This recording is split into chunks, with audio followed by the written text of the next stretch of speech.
pembelajaran pada pagi hari ini, kita siapkan hati dan pikiran kita untuk berdoa.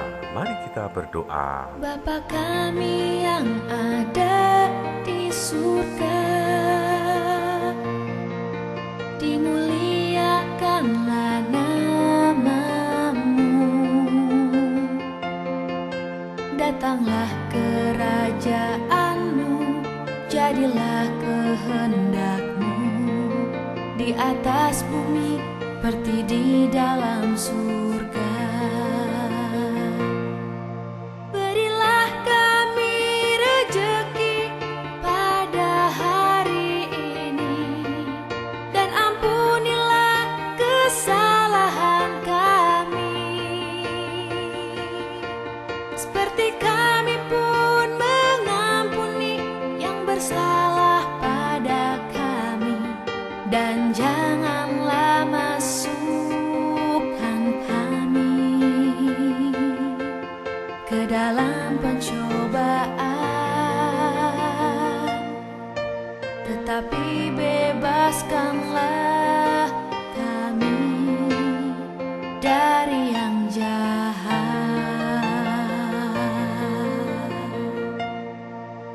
Selamat pagi, masih bersama dengan Pak Ardi di jam pelajaran bahasa Indonesia. Apa kabarnya anak-anakku? Pak Ardi berharap kabar kalian baik-baik saja dan luar biasa.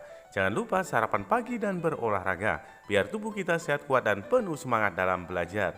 Ingat, gunakan waktumu sebaik-baiknya. Jangan hanya bermalas-malasan dan bermain game saja, karena akan mengganggu perkembangan otak. Kalau otak kita digunakan untuk hal yang positif, maka akan berkembang menjadi baik. Nah, pembelajaran pada pagi hari ini adalah menjelaskan tokoh-tokoh yang terdapat pada teks cerita fiksi. Pada pembelajaran sebelumnya, kalian sudah bisa menjelaskan tokoh-tokoh pada teks bacaan cerita fiksi Si Tuba Gendit. Nah, maka dari itu, untuk memperdalam lagi, dengarkan dan tonton penjelasan dari Pak Ardi. Cerita fiksi adalah sebuah karya sastra yang berisi cerita karangan berdasarkan angan-angan atau imajinasi dari penulis.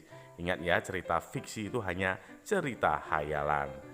Nah, berikut ini adalah macam-macam cerita fiksi. Ada berapa itu? Ada novel, fabel, komik, dongeng, cerpen, cerita bersambung, dan cerita silat.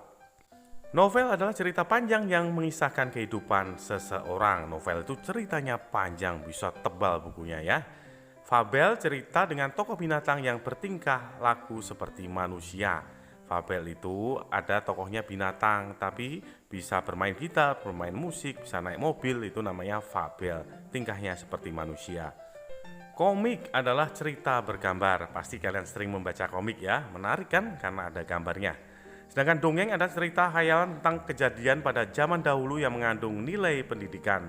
Cerita dongeng juga dapat terinspirasi dari suatu peristiwa. Nah, yang selanjutnya adalah cerpen. Cerita tentang peristiwa yang dikisahkan secara singkat kurang dari 10.000 kata. Nah, selanjutnya cerita bersambung.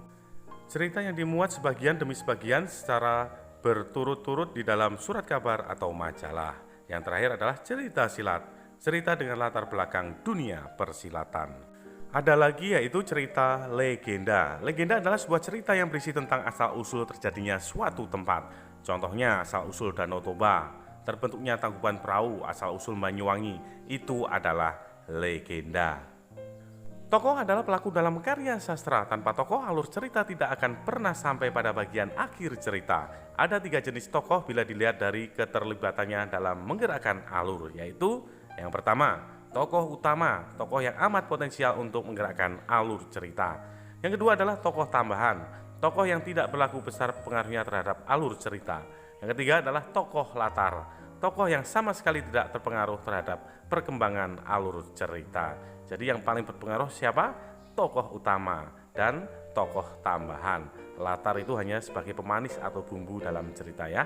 Selain tokoh dalam cerita fiksi juga terdapat penokohan. Penokohan adalah pemberian sifat pada tokoh-tokoh dalam cerita. Sifat suatu tokoh akan membedakannya dengan tokoh yang lain. Contohnya sifat baik, buruk, jahat, dan iri. Nah, banyak lagi ya sifatnya. Itu tadi ya penjelasan singkat dari Pak Ardi. Semoga kalian bisa mengerti dan memahami, bisa menentukan cerita jenis apa dan tokohnya, lalu sifat-sifat tokoh tersebut.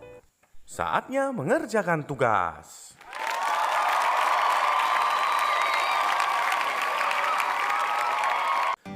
Sekarang buka buku paket 4H halaman 34. Kalian baca cerita fiksi berjudul Asal-usul Batu Ampar dan Balai Kambang.